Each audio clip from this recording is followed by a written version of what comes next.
Now let's connect PED to total revenue. Total revenue is simply the unit price times the quantity transacted. Imagine a supply curve shifting rightwards, for example, because of lower production costs.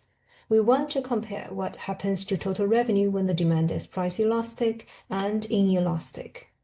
When the supply shifts rightwards along a relatively flatter demand curve, that is, a relatively price elastic demand curve, prices drop by a little while the quantity demanded increases significantly, and the total revenue increases from area P1 times Q1, that is area A plus B, to area P2 times Q2, that is area B plus C on the diagram. The reduction in total revenue is small due to the negative price effect, as can be represented by area A, while the increase in total revenue due to the positive quantity effect is large, as can be represented by area C, due to the increase in quantity demanded. Therefore, the overall total revenue will increase due to the price reduction.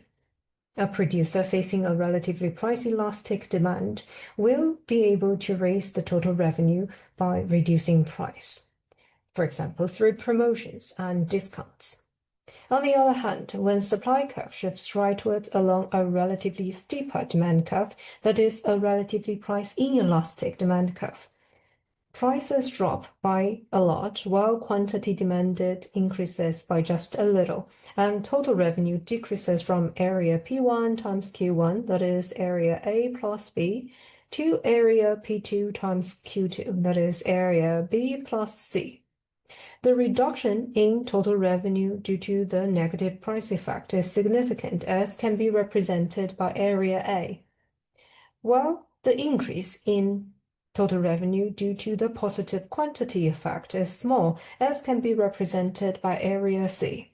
The overall effect on total revenue is negative.